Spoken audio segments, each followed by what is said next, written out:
وہ بہت بے چین سی بیٹھی تھی، پاؤں اوپر صوفے پہ سمیٹے، ہاتھ میں ریموٹ پکڑے وہ جھلائی ہوئی سی چینل بدل رہی تھی، مضطرب، بے بس، پریشان۔ اسمارٹ ٹی وی کی اسکرین پہ پورے میوزک کے ساتھ اشتہار چل رہا تھا۔ وہ غائب دماغی سے اسکرین کو دیکھ رہی تھی، جہاں موبائل کمپنی کے لوگوں کے ساتھ غیر تصدیق شدہ سم کا استعمال قانوناً جرم ہے، PTA لکھا آ رہا تھا۔ جانے کا پوز کا بٹن اس سے دبا اور اشتہار وہیں رک گیا۔ وہ اتنی دور بھٹکی ہوئی تھی کہ پلے بھی نہ کر سکی۔ دفعتاً دروازے میں فاطمہ بیگم کی شکل دکھائی دی۔ وہ تھکی تھکی سی اندر داخل ہو رہی تھی۔ حیا ریموٹ پھینک کر تیزی سے اٹھی۔ کیا بات تھی؟ سائمہ تائی نے کیوں بلوایا تھا؟ وہ بے چینی سے ان کے قریب آئی۔ ارم کے رشتے کے لیے جو لوگ اس روز آئے تھے، وہ نڈھال سی کہتی صوفے پہ بیٹھی۔ ہاں، کیا ہوا انہیں؟ وہ دھک دھک کرتے دل کے ساتھ ان کے نزدیک بیٹھی۔ انہوں نے انکار کر دیا ہے، حالانکہ رشتہ مانگ چکے تھے۔ اور حیا کا دل بہت اندر تک ڈوب کر ابھرا تھا۔ کیوں انکار کر دیا؟ اس کا اپنا سانس رکتا ہوا محسوس ہو رہا تھا۔ کوئی وجہ نہیں بتاتے، بس ایک دم پیچھے ہٹ گئے ہیں۔ سائمہ بھابی اب بہت اپسیٹ ہیں۔ مگر کچھ تو کہا ہوگا۔ بس یہی کہا ہے کہ ہم نے کسی آزاد خیال اور بے پردہ لڑکی کو بہو بنا کر اپنی عاقبت نہیں خراب کرنی۔ وہ متحیر رہ گئی۔ چند روز قبل سنا تائی امی کا فقرہ سماعت میں گونجا تھا، جب فرقان نے سختی کی کہ بھلا ایسی بے پردہ اور آزاد خیال لڑکی کو اپنی بہو بنا کر ہم نے اپنی آخرت بگاڑنی ہے کیا؟ تب کہیں جا کر وہ مانا۔ کیا اس کو مکافات عمل کہتے ہیں؟ کیا دوسروں کی بیٹیوں پہ انگلیاں اٹھانے والوں کے اپنے گھروں پہ وہی انگلیاں لوٹ کر آتی ہیں؟ اتنی جلدی بدلے ملنے لگتے ہیں؟ مگر وہ خوش نہیں ہو پائی۔ اگر بات کھل جاتی تو اصل بدنامی تو اسی کے حصے میں آتی۔ ارم کو تو شاید اس کی ماں حیا نے اسے بگاڑا ہے کہہ کر درمیان سے نکال لیتی، اور بات تو اب بھی کھل سکتی تھی۔ وہ ویڈیو تو اب بھی نیٹ پر موجود تھی۔ خیر، ارم کو کون سی کمی ہے رشتوں کی؟ فاطمہ بیگم اٹھ کر کچن کی جانب چلی گئی تھی اور وہ صوفے پہ گر سی گئی۔ ٹی وی اسکرین پہ وہ اشتہار ابھی تک رکا ہوا تھا۔ وہ بس خالی خالی نگاہوں سے اسے دیکھے گئی۔ غیر تصدیق شدہ سم کا استعمال قانوناً جرم ہے، PTA۔ اب شاید ارم کے لیے کبھی کوئی رشتہ نہ آئے، آیا بھی تو یہی ہوگا جو اس دفعہ ہوا تھا، اور ہر کوئی ان کی طرح تو نہیں ہوگا کہ بات دبا جائے۔ کسی نے منہ پہ ساری بات کر دی تو خدایا وہ کدھر جائیں گی؟ غیر تصدیق شدہ اس سم کا استعمال قانوناً جرم ہے، PTA۔ وہ بے خیالی سے اسے تکتی، سوچوں کی الجھن سے نکل کر ایک دم چونکی۔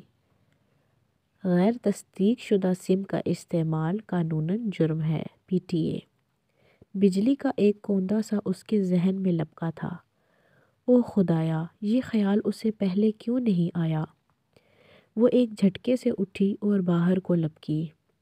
ارم، ارم، بہت جوش سے چلاتے ہوئے حیا نے اس کے کمرے کا دروازہ کھولا۔ ارم موبائل پکڑے بیڈ پہ بیٹھی تھی، دروازہ کھلنے پہ گڑبڑا کر موبائل سائیڈ پہ رکھا۔ کیا ہوا؟ ساتھ ہی ارم نے اپنا موبائل الٹا کر دیا تاکہ اسکرین چھپ جائے۔ سنو، وہ تب ہی رشتے والی بات یاد آئی۔ اوہ آئی ایم سوری، ان لوگوں نے رشتے سے انکار کر دیا۔ وہ تو ویڈیو دیکھ کر کرنا ہی تھا۔ خیر جانے دو، اچھا ہی ہوا۔ وہ مطمئن تھی۔ حیا کو حیرت ہوئی، مگر وہ وقت حیرت ظاہر کرنے کا نہیں تھا۔ وہ جلدی سے اس کے ساتھ آ بیٹھی۔ ارم، میری بات سنو۔ تم نے کبھی موبائل کنیکشنز کے اشتہاروں میں وہ عبارت پڑھی ہے کہ غیر تصدیق شدہ سم کا استعمال جرم ہے؟ ہاں تو تو کیا تمہیں معلوم ہے سم رجسٹر کروانا کیوں ضروری ہوتا ہے؟ کیوں؟ تاکہ کوئی کسی سم کا غلط استعمال نہ کر سکے، چاہے وہ دہشت گردی کی واردات میں ہو یا کسی کو رانگ کالز کرنے میں۔ یہ سب سائبر کرائم کے تحت آتا ہے۔ Cyber crime? ارم نے پلکیں جھپکائیں۔ ہاں، اور ہر سائبر کرائم پاکستان ٹیلی کمیونیکیشن اتھارٹی کو رپورٹ کیا جا سکتا ہے۔ کیا کہہ رہی ہو حیا؟ مجھے کچھ سمجھ نہیں آ رہا۔ ارم ہماری پرسنل ویڈیو انٹرنیٹ پہ ڈال دینا بھی تو ایک سنگین جرم ہے۔ سائبر کرائم، ہم اس کی رپورٹ کر سکتے ہیں۔ تمہارا دماغ ٹھیک ہے؟ وہ فوراً بدکی۔ اگر کسی کو پتہ چل گیا تو؟ پتہ تو تب چلے گا جب ہم اس ویڈیو کو وہیں رہنے دیں۔ 4 دن سے میں سولی پہ لٹکی ہوں۔ اب اس مسئلے کو ختم ہو جانا چاہیے۔ مگر ہم کس کو رپورٹ کریں گے؟ وہ نیم رضامند ہوئی تو حیا نے جھٹ اپنا موبائل نکالا۔ پی ٹی اے کو دروازہ بند کرو، میں اپنے کنیکشن کی ہیلپ لائن سے پی ٹی اے کا نمبر لیتی ہوں۔ ارم دوڑ کر دروازہ بند کر آئی اور حیا نمبر ملانے لگی۔ پی ٹی اے کی ہیلپ لائن کا نمبر آسانی سے مل گیا، مگر آپریٹر نے نہایت شائستگی سے یہ کہہ کر معذرت کر لی کہ اس قسم کا سائبر کرائم کسی انٹیلیجنس ایجنسی کے سائبر کرائم سیل کو رپورٹ کرنا ہوگا۔ حیا نے ان سے ملک کی سب سے بڑی سرکاری سویلین ایجنسی کے سائبر کرائم سیل کا ای میل ایڈریس لے تو لیا، مگر اب وہ متذبذب بیٹھی تھی۔ یہ انٹیلیجنس والے خطرناک لوگ ہوتے ہیں ارم، مگر اب یہ کرنا تو ہے نا؟ اور واقعی کرنا تو تھا۔ ارم نے لیپ ٹاپ کھولا اور پھر بہت بحث و تمہیز کے بعد انہوں نے ایک کمپلینٹ لکھی اور اس پتے پہ بھیج دی جو پی ٹی اے سے ان کو ملا تھا۔ بمشکل 10 منٹ ہی گزرے تھے کہ حیا کا موبائل بجا۔ اس نے موبائل اٹھا کر دیکھا، چمکتی اسکرین پہ انگریزی میں پرائیویٹ نمبر کالنگ لکھا آ رہا تھا، ساتھ کوئی نمبر وغیرہ نہیں تھا۔ اس کے موبائل پہ نام اور نمبر دونوں آتے تھے اور اسے نہیں یاد تھا کہ کوئی نمبر اس نے پرائیویٹ نمبر کے نام سے محفوظ کیا ہو، اور عجیب بات تو یہ تھی کہ نمبر تو سرے سے آ ہی نہیں رہا تھا۔ یہ کون ہو سکتا ہے؟ اس نے اچنبھے سے موبائل کان سے لگایا۔ ہیلو۔ دوسری جانب ذرا دیر خاموشی کے بعد ایک بھاری گمبھیر آواز سنائی دی۔ السلام علیکم مس حیا سلیمان۔ جی آپ کون؟ میں میجر احمد بات کر رہا ہوں، سائبر کرائم سیل سے۔ آپ نے ہماری ایجنسی میں رپورٹ کی ہے، ہمیں بھی آپ کی کمپلینٹ موصول ہوئی ہے۔ وہ جو بھی تھا بہت خوبصورت بولتا تھا، گہرا، گمبھیر مگر نرم لہجہ، جس میں ذرا سی چاشنی بھری تپش تھی، گرم اور سرد کا امتزاج۔ مگر میجر احمد، میں نے کمپلینٹ میں اپنا نمبر تو نہیں لکھا تھا، وہ دھک دھک کرتے دل کے ساتھ کہہ رہی تھی۔ ارم بھی حیرت بھرے خوف سے اس کو دیکھ رہی تھی۔ جواباً وہ دھیرے سے ہنس دیا۔ نمبر تو بہت عام سی چیز ہے مس سلیمان، میں تو آپ کے بارے میں بہت کچھ جانتا ہوں۔ کیا؟ یہی کہ آپ سلیمان اصفر کی بیٹی ہیں، آپ کے والد کی ایک کنسٹرکشن کمپنی ہے، آپ کا بھائی روہیل جارج میسن یونیورسٹی میں زیر تعلیم ہے، خود آپ انٹرنیشنل اسلامک یونیورسٹی میں LLB honours Shariah and law کے 5ویں سال میں ہیں۔ فروری میں آپ ایکسچینج پروگرام کے تحت استنبول جا رہی ہیں، غالباً اسپونجی یونیورسٹی میں، اور پچھلے ہفتے اپنے کزن اور فرقان کی مہندی کے فنکشن میں بننے والی ویڈیو انٹرنیٹ پہ اپلوڈنگ کو آپ نے رپورٹ کیا ہے۔ Is that right ma'am? وہ جو دم بخود سی سنتی جا رہی تھی بمشکل بول پائی۔ جی وہی ویڈیو۔ اب آپ کیا چاہتی ہیں؟ یہی کہ آپ اسے اس ویب سائٹ سے ہٹا دیں۔ اس کی آواز میں بہت بہت منت بھر آئی تھی۔ اوکے، اور کچھ؟ اور جن لوگوں کے پاس اس کی CD ہے وہ بھی۔ آگے اس کا گلا رند گیا۔ احساس توہین سے کچھ بولا بھی نہیں گیا۔ میں شہر کے ایک بندے سے وہ ویڈیو نکلوا لوں گا، آپ بے فکر رہیے۔ اور اسے لگا منو بوجھ اس کے اوپر سے اتر گیا ہو۔ تھینک یو میجر احمد، اس کے انداز سے ظاہر تھا کہ وہ فون رکھنے ہی والی ہے کہ وہ کہہ اٹھا، تھینک یو تو آپ تب کہیں جب میں یہ کام کر دوں، اور اس کام کو محض شروع کرنے کے لیے بھی مجھے آپ کا تعاون چاہیے۔ کیسا تعاون؟ مادام آپ کو ذرا سی تکلیف کرنی ہوگی، آپ کو اس ویڈیو کی باقاعدہ رپورٹ کرنے کے لیے میرے آفس آنا ہوگا۔ کیا؟ نہیں میں نہیں آ سکتی۔ وہ پریشانی سے ہکلا گئی۔ ارم بھی فکر مندی سے اس کا چہرہ دیکھنے لگی تھی۔ پھر تو یہ کام نہیں ہو پائے گا، ایسے سٹیپ فون پہ نہیں لیے جاتے۔ اسے لگا وہ محظوظ سا مسکرا رہا تھا۔ مگر میں نہیں آ سکتی۔ اور وہ کیسے آ سکتی تھی؟ کسی کو پتہ چل جاتا تو کتنی بدنامی ہوتی۔ آپ کو آنا پڑے گا، میں گاڑی بھیج دیتا ہوں۔ نہیں، اچھا خدا حافظ۔ اس نے جلدی سے فون بند کر دیا۔ بھاڑ میں گیا یہ اور اس کا سائبر کرائم سیل۔ اگر ابا یا تایا فرقان کو پتہ لگ گیا کہ ہم ایک ایجنسی کے ہیڈ کوارٹر گئے تھے تو ہماری ٹانگیں توڑ دیں گے وہ۔ میں تو پہلے ہی کہہ رہی تھی کہ رپورٹ نہ کرو۔ پرائیویٹ نمبر سے پھر کال آنے لگی۔ اس نے جھنجھلا کر فون ہی آف کر دیا۔ اس ویڈیو سے زیادہ میجر احمد نے اسے بلیک میل کیا ہے، یہ خیال پھر پورا دن اس کے ذہن میں گونجتا رہا۔ وہ بہت تھکی ہوئی پاسپورٹ آفس سے نکلی۔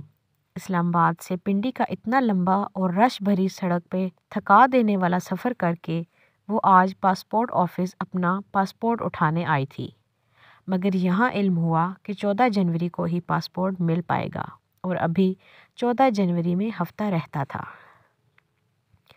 کوئی تکنیکی مسئلہ تھا جس کے باعث اسلام آباد والے پاسپورٹ آفس میں پاسپورٹ کا کام رکا ہوا تھا، تبھی اسے پنڈی میں اپلائی کرنا پڑا تھا۔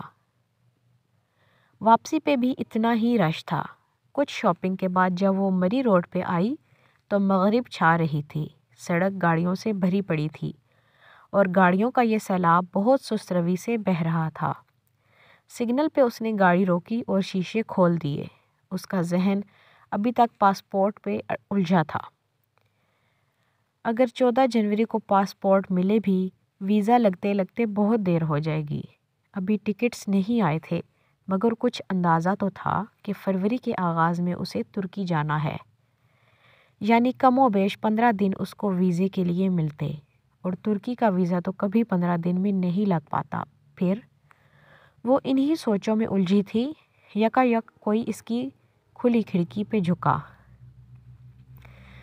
سونیوں کیا سوچ رہے ہو؟ وہ بری طرح چونکی اور سر اٹھا کر دیکھا۔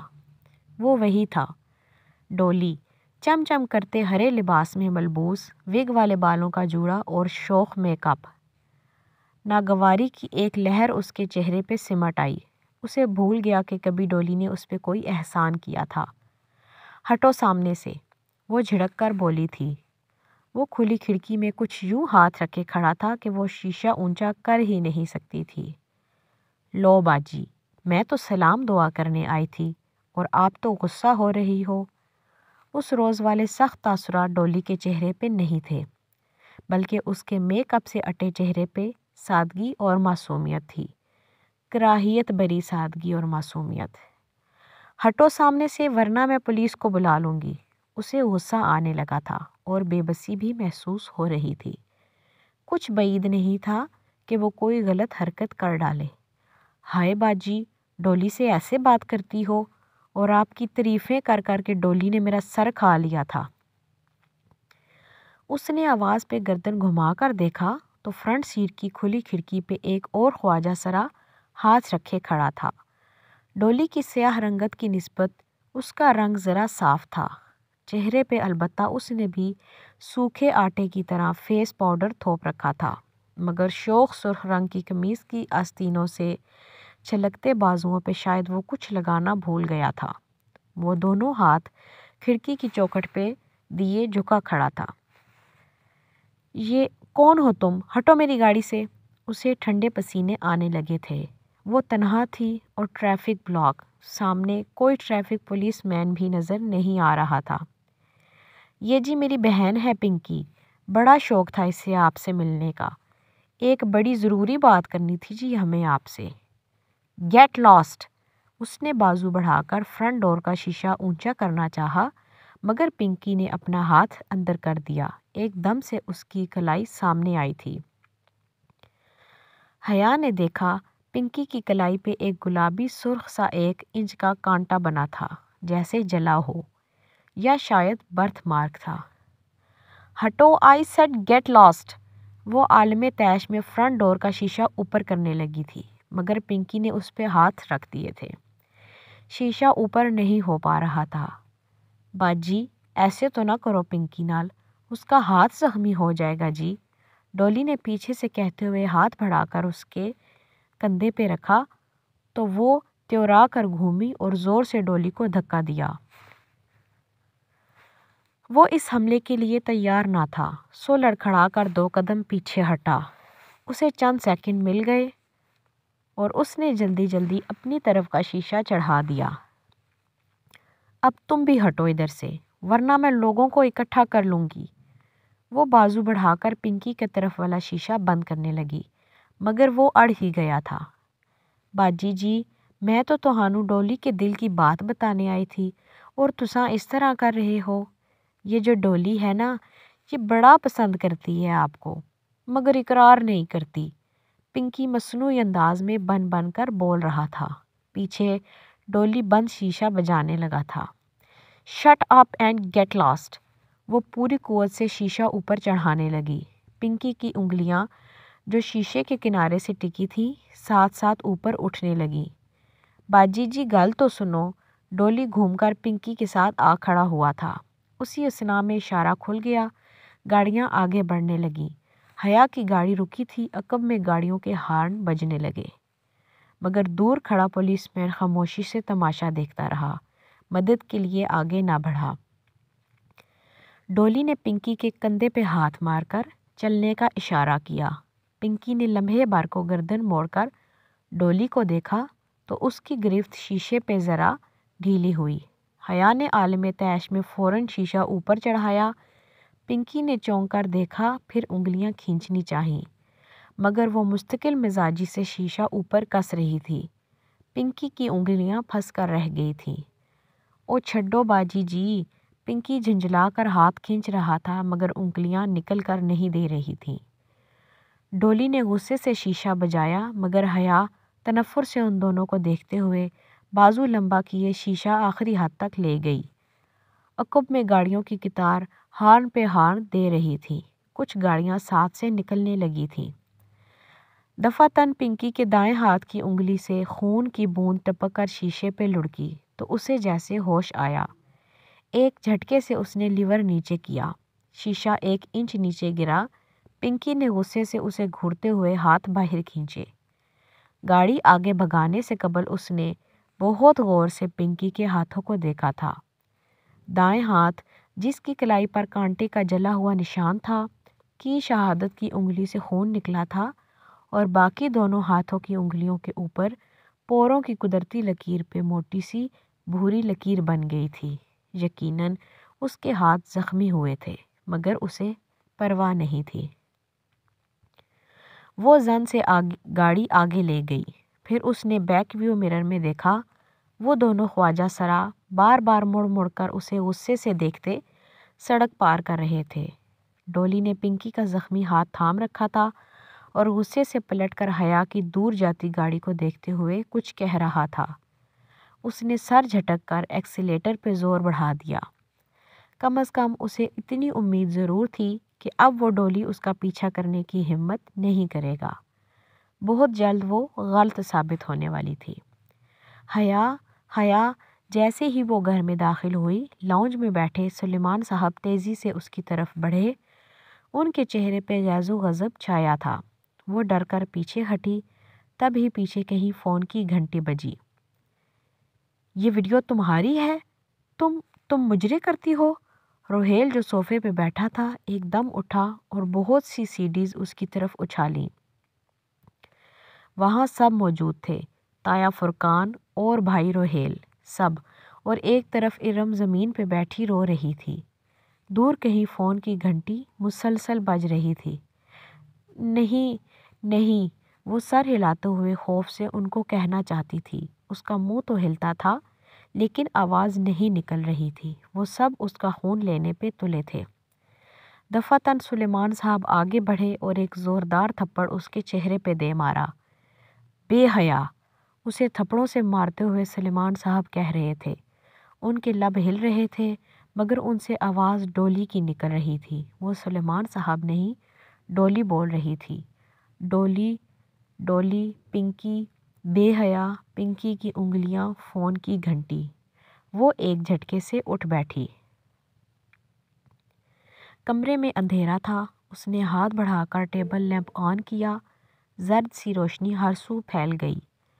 اس نے بے اختیار دونوں ہاتھوں سے اپنا چہرہ چھوا۔ وہ ٹھیک تھی۔ سب ٹھیک تھا۔ کسی کو کچھ علم نہیں ہوا تھا۔ وہ سب ایک بھیانک خواب تھا۔ اوہ خدایا! وہ نڈھال سی بیڈ گراؤنڈ کے ساتھ پیچھے جا لگی۔ اس کا تنفس تیز تیز چل رہا تھا۔ دل ویسے ہی دھڑک رہا تھا۔ پورا جسم پسینے میں بھیگا تھا۔ فون کی مخصوص ٹون اسی طرح بج رہی تھی۔ ہاں بس وہ گھنٹی خواب نہیں تھی۔ اس نے سائڈ ٹیبل سے موبائل اٹھایا اور چمکتی اسکرین کو دیکھا۔ Private number calling. چند لمحے لگے تھے اسے ایک فیصلے میں پہنچنے میں، اور پھر اس نے فون کان سے لگا لیا۔ میجر احمد، میں آپ کے آفس آ کر رپورٹ کروانے کے لیے تیار ہوں۔ کل صبح 9 بجے میرے گھر کی بیک سائڈ پہ موجود گراؤنڈ کے انٹرس گیٹ پہ گاڑی بھیج دیں۔ 9 بجے شارپ۔ شیور۔ اسے فاتحانہ لہجہ سنائی دیا تھا۔ اس نے آہستہ سے فون بند کر دیا۔ کبھی وہ کسی لڑکے سے یوں تنہا نہیں ملی تھی، مگر نہ ملنے کی صورت میں وہ ویڈیو کبھی نہ کبھی لیک ہو جاتی تو زیادہ برا ہوتا۔ اس نے بے اختیار جھرجھری لی۔ اس خوفناک خواب نے اسے یہ سب کرنے پہ مجبور کر دیا تھا۔ اسے لگا اب اس کے پاس اور کوئی چارہ نہیں ہے۔ رہا میجر احمد تو اس سے وہ نپٹ لے گی۔ پلے گراؤنڈ کے گیٹ کے ساتھ توت کا تناور درخت تھا۔ وہ اسے ٹیک لگائے منتظر کھڑی تھی۔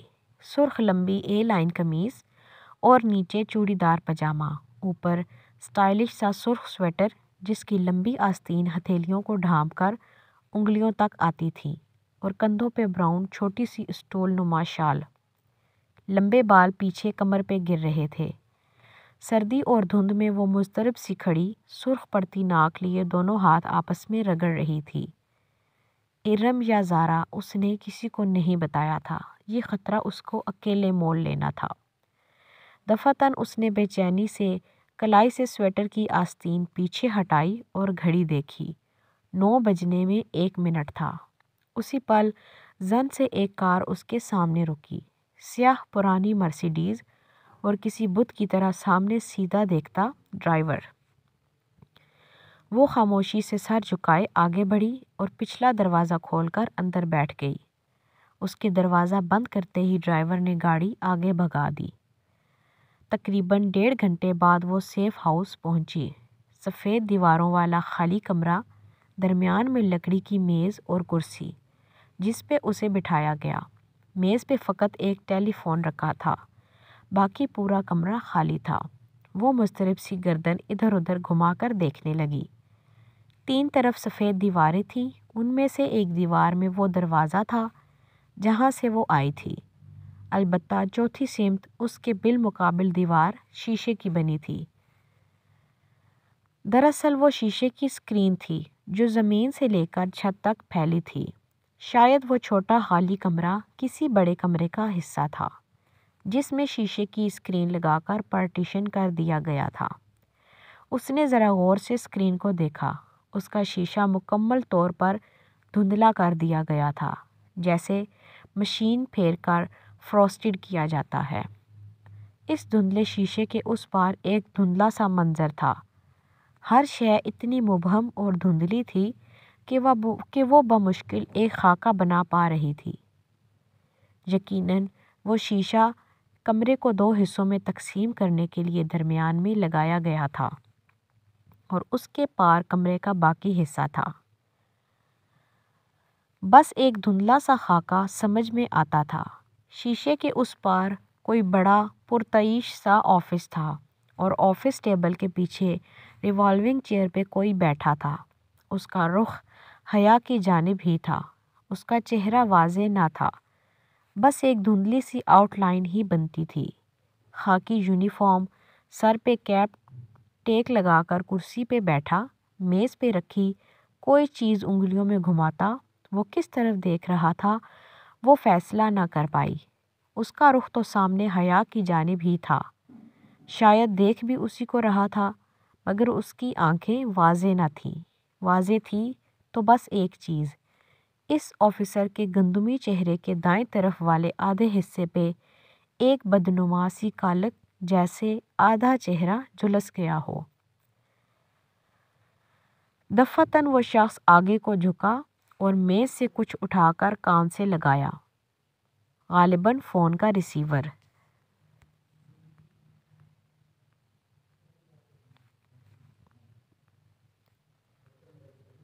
ٹرین ٹرین یکدم حیا کے سامنے میز پہ رکھا فون بجنے لگا۔ وہ چونکی۔ فون مسلسل بج رہا تھا۔ کیا وہ شخص اسے کال کر رہا تھا؟ اس نے دھڑکتے دل سے ریسیور اٹھایا اور کان سے لگایا۔ ہیلو، السلام علیکم مس حیا سلیمان، دس از میجر احمد۔ وہی بھاری، نرم، گرم سا خوبصورت لہجہ۔ وعلیکم السلام۔ وہ فون ہاتھ میں پکڑ کر کان پہ رکھے یک ٹک سامنے اسکرین کو دیکھ رہی تھی، جس کے پار آدھے جھلسے چہرے والا آفیسر فون تھامے بیٹھا تھا۔ کیا وہی میجر احمد تھا؟ میں امید کرتا ہوں کہ ہم نے آپ کو زیادہ تکلیف نہیں دی۔ جی، اس کو گھٹن محسوس ہونے لگی تھی۔ میرے سامنے لیپ ٹاپ پہ تمام سسٹم کھلا ہوا ہے۔ مجھے ایک کلک کرنا ہے اور آپ کی ویڈیو صفائی ہستی سے یوں مٹ جائے گی جیسے کبھی بنائی ہی نہیں گئی تھی۔ دیوار کے پار اس دھندلے منظر میں بیٹھے اس آفیسر کے سامنے بھی ایک لیپ ٹاپ کھلا پڑا تھا۔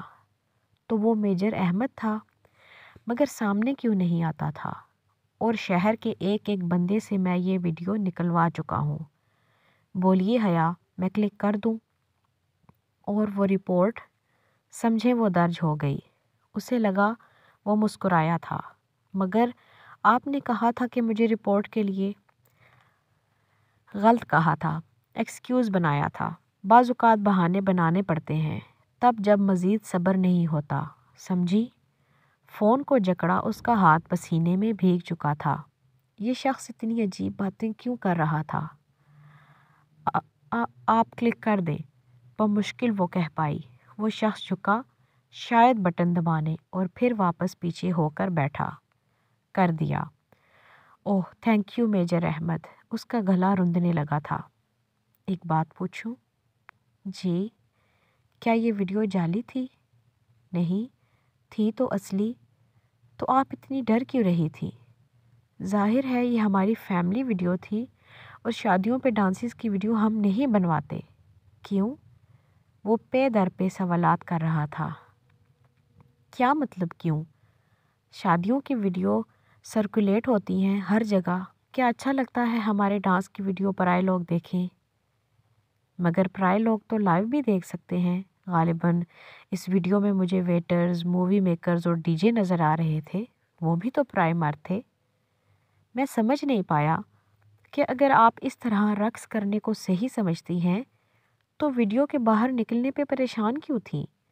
چاہے movie maker video D J دیکھیں یا انٹرنیٹ پہ موجود مرد، بات تو ایک ہی ہے۔ اور اگر آپ اس کو غلط سمجھتی ہیں تو آپ نے یہ کیا ہی کیوں؟ میں آپ کے سامنے جواب دہ نہیں ہوں، وہ درشتی سے بولی تو چند لمحوں کی خاموشی چھا گئی۔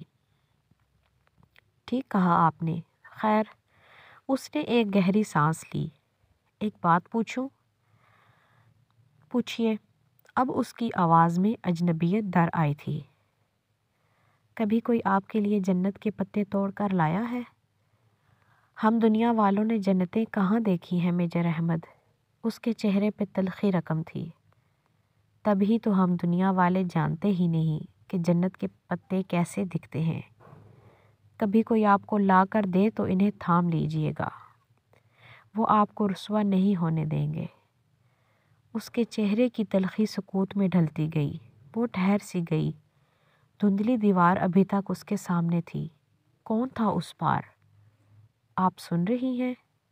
ہوں؟ جی جی، وہ چونک کر سنبھلی۔ میں چلتی ہوں۔ وہ ریسیور کان سے ہٹانے ہی لگی تھی کہ وہ کہہ اٹھا، ایک منٹ، ایک آخری سوال کرنا ہے مجھے۔ وہ اٹھتے اٹھتے واپس بیٹھ گئی۔ جی پوچھئے۔ آپ مجھ سے شادی کریں گی؟ اسے زور کا دھچکا لگا تھا۔ وہ گنگ سی پھٹی پھٹی نگاہوں سے دھندلی دیوار کو دیکھے گئی۔ بتائیے مس حیا۔ اس کے لب بھنج گئے۔ حیرت اور شوق پہ غصہ غالب آ گیا۔ مس حیا نہیں، مسز حیا۔ چبا چبا کر ایک ایک لفظ بولتی وہ پرس تھام کر اٹھی۔ فون کا ریسیور ابھی تک پکڑ رکھا تھا۔ کیا مطلب؟ وہ واضح چونکا تھا۔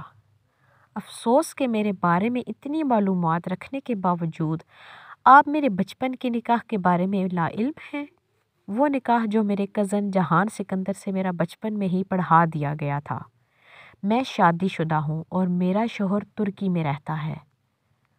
اوہ، آپ کی وہ رشتہ دار فیملی جو کبھی پاکستان نہیں آئی؟ جانتا ہوں۔ آپ کی پھپھو کا خاندان جو ذلت اور شرمندگی کے مارے اب شاید کبھی ادھر کا رخ نہیں کرے گا۔ آخر کارنامہ بھی تو بہت شرمناک انجام دیا تھا نا۔ ان کا انتظار کر رہی ہیں آپ؟ ارے بچپن کا نکاح تو کورٹ کی ایک ہی پیشی میں ختم ہو جاتا ہے۔ Shut up, just shut up major Ahmed, وہ چلائی تھی۔ آپ کی ہمت بھی کیسی ہوئی یہ بات کرنے کی؟ ارے بھاڑ میں جائیں آپ اور آپ کی وہ ویڈیو، آپ بھلے اسے ٹی وی پہ چلوا دیں، مجھے پرواہ نہیں۔ میرا ایک کام کرنے کی اتنی بڑی قیمت وصولنا چاہتے ہیں آپ؟ رہا جہان سکندر تو وہ میرا شوہر ہے اور مجھے اس سے بہت محبت ہے۔ اس کے علاوہ میری زندگی میں کوئی نہیں آ سکتا، سمجھے آپ؟ ریسیور واپس پٹکنے سے قبل اس نے دوسری جانب سے اس کا سوگواریت بھرا کہکہا سنا تھا۔ پیر پٹک کر وہ دروازے کی جانب بڑھی۔ اسی پل دروازہ کھول کر ایک سپاہی اندر داخل ہوا جو اسے اندر بٹھا کر گیا تھا۔ گویا اسے فوراً اشارہ کر دیا گیا تھا۔ ملاقات ختم ہو چکی تھی اور حیا کے لیے وہ بے حد تلخ ثابت ہوئی تھی۔ گاڑی آپ کا انتظار کر رہی ہے میم، آئیے۔ وہ راستہ چھوڑ کر ایک طرف ہو گیا۔ حیا نے گردن موڑ کر دیکھا۔ دھند کے اس پار وہ آدھے سیاہ چہرے والا شخص میز پہ جھکا کچھ کر رہا تھا، شاید کچھ لکھ رہا تھا۔ اسے لگا اس نے اس کی میز پہ کسی سرخ شے کی جھلک دیکھی ہے، شاید سرخ گلابوں کے گلدستے کی، یا شاید یہ اس کا وہم تھا۔ جس لمحے وہ اس پرانی مرسیڈیز کی پچھلی نشست پہ بیٹھی تو کھلے دروازے سے اسی سپاہی نے جھک کر ایک سرخ گلابوں کا بکے اسے تھمایا۔ گو کہ اس کے ساتھ کوئی خط نہ تھا اور وہ پھول ان سفید گلابوں سے قطعاً مختلف تھے۔